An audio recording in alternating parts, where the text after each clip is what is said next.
Welcome to another edition of Jamaica Magazine. I'm Adrian Atkinson. We are very much in the hurricane season.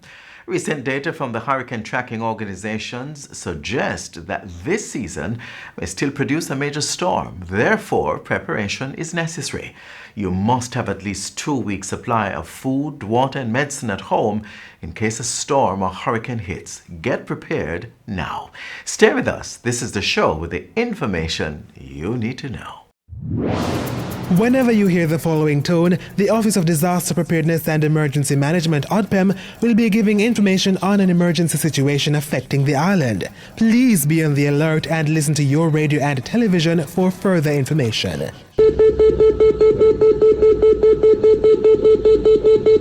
This was a test of the emergency alert system, brought to you by ODPEM.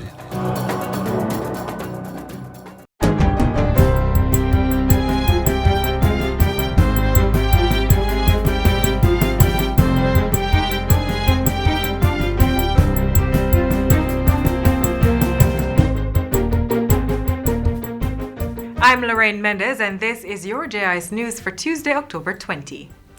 Jamaica is seeking to deepen its partnership with the United States in key areas. These include transportation, water, broadband internet, and energy. Prime Minister Andrew Holness held talks recently with U.S. Ambassador to Jamaica Donald Tapia and Chief Executive Officer of the U.S. International Development Finance Corp. Adam Boehler and his delegation. Also in attendance were Finance Minister Dr. Nigel Clark, Foreign Affairs Minister Senator Kamina Johnson-Smith, Minister of Energy Daryl Vaz, and Minister without portfolio in the Ministry of Economic Growth and Job Creation, Senator Aubin Hill. Prime Minister Holness said the opportunities derived from the discussion should support Jamaica's drive towards economic prosperity and growth. Mr. Boehler, meanwhile, said the partnership reflected the strengthened relationship between both countries and a commitment to private sector development. So we're here to look at investments, and all of us came together to amp up investment. So the relationship between the United States and Jamaica has never been stronger. We're going to up the level that much more. Commissioner of Police Major General Anthony Anderson is reporting a reduction in major crimes between 10 and 20% over last year. Speaking at a recent virtual press conference, Major General Anderson said murders were down 1.9% and there were 1.7% fewer shootings than in the January to September corresponding period of 2019.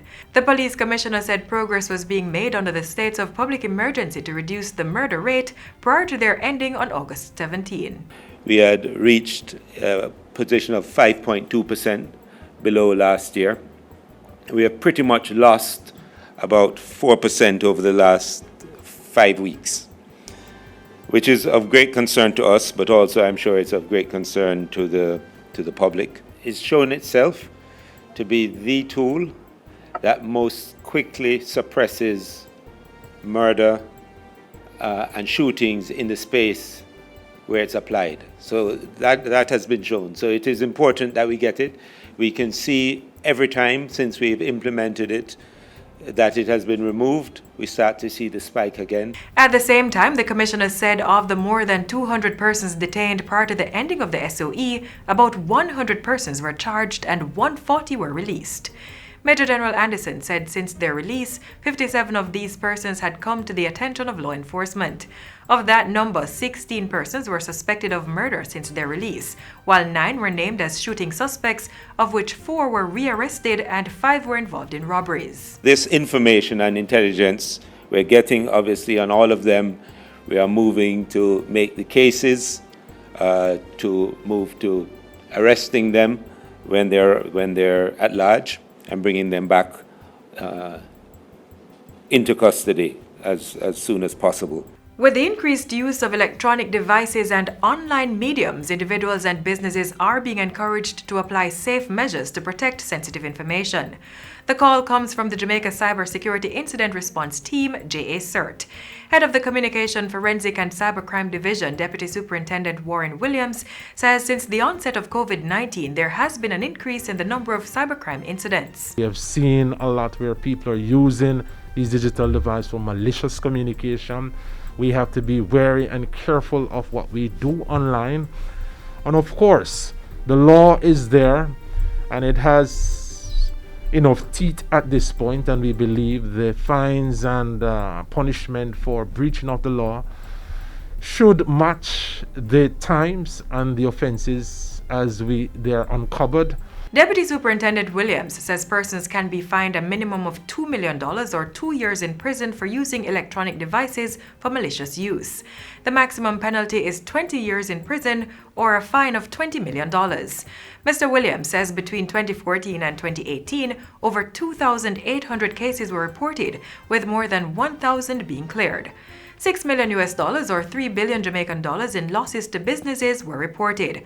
Mr. Williams is therefore encouraging persons to report more incidents in order for the security personnel to have a true assessment of what's happening in this space as the country prepares to transition into a digital economy. We believe that the law needs to be inclusive. A provision needs to be there as to force both public and private entities to report so that the police can look at trends, know how to prepare themselves to investigate and deal with these incidents. The nation's leaders are hailing the resilience of Jamaicans, which they say has helped us cope with and minimize some of the impacts of COVID-19.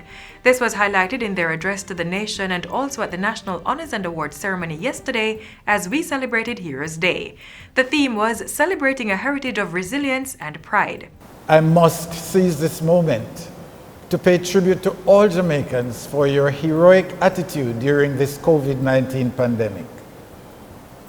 We have shown how strong and resilient we can be despite overwhelming challenges that face us daily. Prime Minister Andrew Holness praised the frontline workers for their unwavering commitment to their duties. We must also recognize our modern-day heroes and salute the country's frontline workers for the critical role they played as we unite to battle the COVID-19 pandemic. Today, on behalf of a grateful nation, I say to them, thank you. Leader of the opposition, Dr. Peter Phillips, shared similar sentiments. Let us never forget that they do so at great personal risk and sacrifice. They show us what service above self and beyond the call of duty really means. And that's it for JI's News today. I'm Lorraine Mendez. Thanks for watching.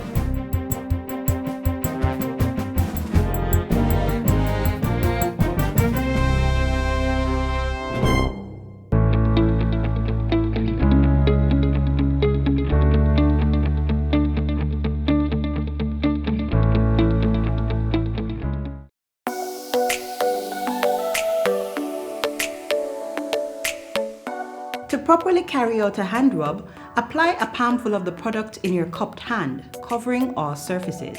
Rub your hands palm to palm. Rub your right palm over the back of your left hand with interlaced fingers and vice versa. Rub your hands palm to palm with fingers interlaced. Rub the back of your fingers to opposing palms with fingers interlocked. Rotationally rub backwards and forwards the clasped fingers of your right hand in your left palm and vice versa. Once your hands are dry, they are now safe.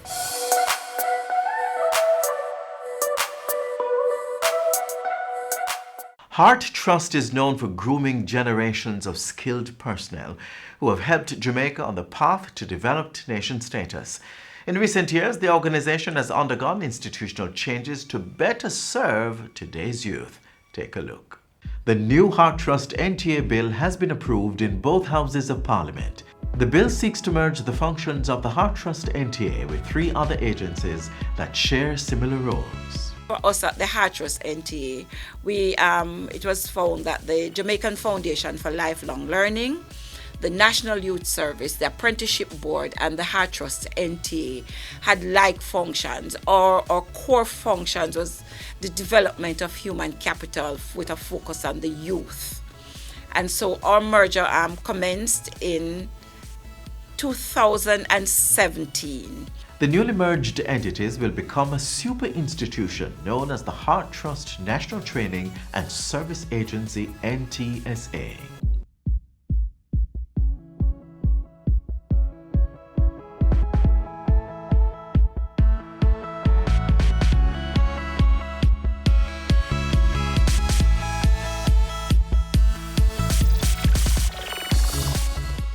Until we took the decision to merge the entities, many unattached youth were turned away from one agency and redirected to another.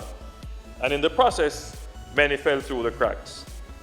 Now, every single person who knocks on the door of the Heart Trust NTA is given a roadmap for a productive life and a meaningful future through training and development. This merger is the largest to date in the public service, and it is in keeping with the Public Sector Transformation and Modernization Program, as well as Jamaica's Vision 2030 growth agenda.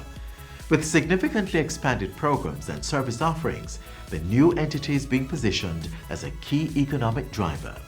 It will also ensure that no Jamaican youth is unattached from institutions of learning, training, and personal development. The Heart Trust NTA accepts persons 17 and over, and we not only say to young people between the ages of 18 and 24, 18 to 29, that they are the only ones who can access the training from Heart Trust NTA. We accept everyone. We have persons who have completed their careers and want to move on to something else, and they have come to us for retooling. We look at upskilling persons who are working in industry. We also look at working with the agencies to assist young persons who fall into what we call the unattached group. And these are not only persons who have dropped out of school or persons who are not able to do their exams. We have the persons with the 8, 9, 10 C-Sec subjects who fall into the category of being unattached by virtue of them not being able to move on to higher learning, or they're from an environment that does not allow them to access the kind of opportunities that they would like to access. The entity also provides apprenticeship and support to those who wish to establish micro, small, and medium-sized enterprises. As a national training agency, we do startups for these persons, but we give them the kind of training that will ensure that once they go into these entrepreneurial ventures, they are able to become sustainable. And for that sustainability, we also go as far as ensuring that they have monitoring for the programs and the entities that they seek to develop for approximately 2 years to ensure that they are at the point where they become sustainable. And there's more. In addition to offering volunteerism and mentorship services, Heart Trust also assists young people with job readiness and placement. Gone were the days when persons would walk into our office, hey, I'm looking for a job, can you assist? We would go out there to our employers to find out what are the vacant positions within the particular businesses. Now you don't have to come to us. You can sit at your desk, you can sit wherever you are, and just go on our job placement portal. We will pick up that John Brown is interested in being placed as a customer service agent, and what we will do now, we'll go to our partners to see if we can leverage that employment. And we also have the job readiness component in all of our programs, but persons can come to us. If it is you apply for a job and you're not so versed on your interviews technique or how you're supposed to dress to go to an interview, you can actually come to us and participate in our job readiness program. But now you can also go online. We have a portal that you can go on and watch employability skills videos, so you don't have to come to us anymore. Members of the team also conduct recruitment activities in communities island-wide through the Mobile Learning and Assessment Unit. Welcome aboard to our mobile coach. On board we have online application, we have career services, and we have job placement services. Flexibility is very important to us, and Jamaica has been saying to us, we don't have any time to come to an institution and participate in a 9 months to 1 year program. I've been doing this skill area for so many years. And I'm the expert in the area. Why do I need to come and sit in a classroom? You need to come and assess me right? And that is what we're doing. So once you have the experience in the particular skill area, we come to you, we assess you, and we have a turnaround time for certification. For more information about how you can benefit from the programs and services of the Heart Trust NTA, call 1-888-432-7868 or email info@heart-nta.org.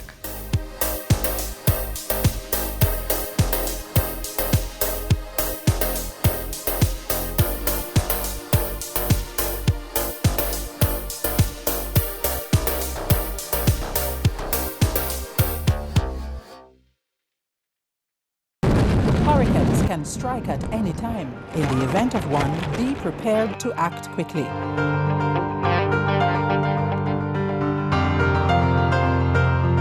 If a hurricane watch or warning has been issued, review your home disaster response plan. Map out likely routes to evacuate if your home is at risk and confirm with relatives or friends you plan to stay with. Also, confirm the location of the nearest shelter. Check your emergency supplies and restock if necessary. Remember, disasters do happen, so be prepared. Let's journey to Clarendon to find out how residents are tapping into a precious commodity, water. You see, sir, no water. This is what I've got to put up with. We have responded in a way to try to get water to communities. While these solutions are not the answer to the problems, but at least we are making an attempt to get water.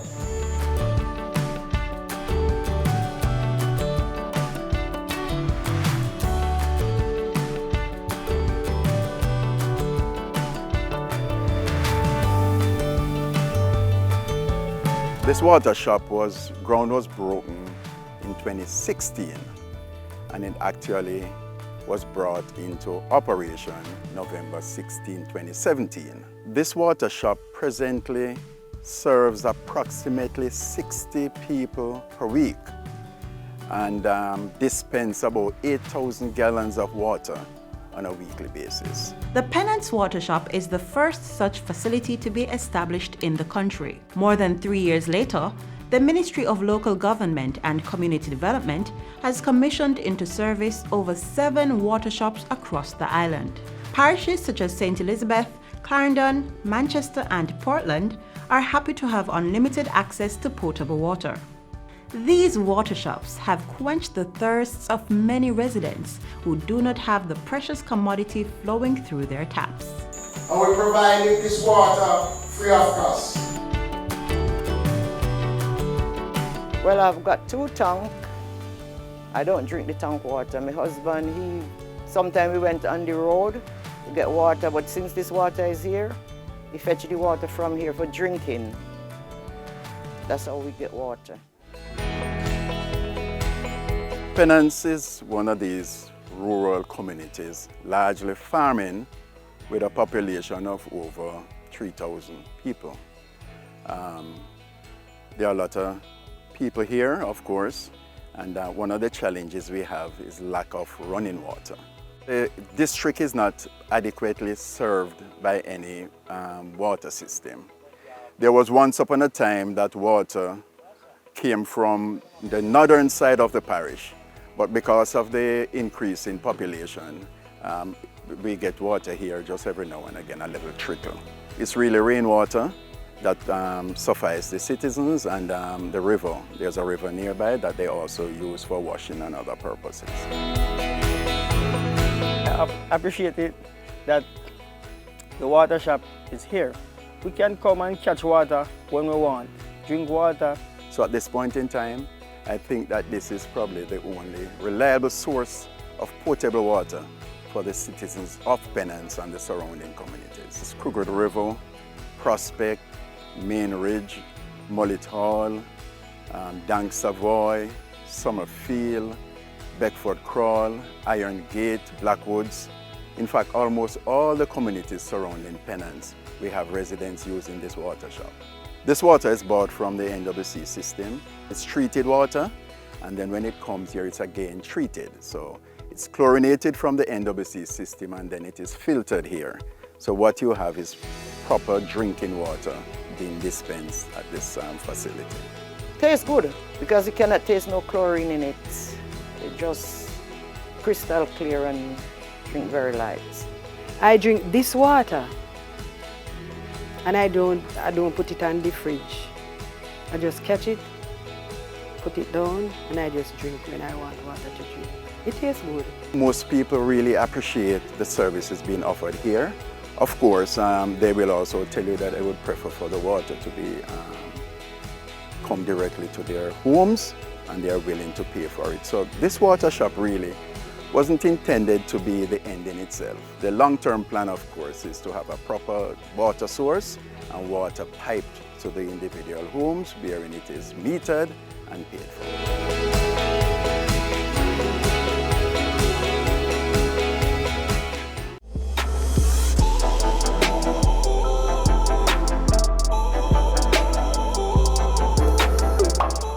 We have reached the final page of the magazine. Thanks so much for being with us on today's journey. Another show unfolds tomorrow, so come back same time on this same station. Until then, click on our social media pages. We can be found on major sites such as YouTube, Instagram, Facebook, and of course, there is a JIS app. While online, please subscribe to our pages and channels. And don't forget to click the notification bell so you can stay in the know.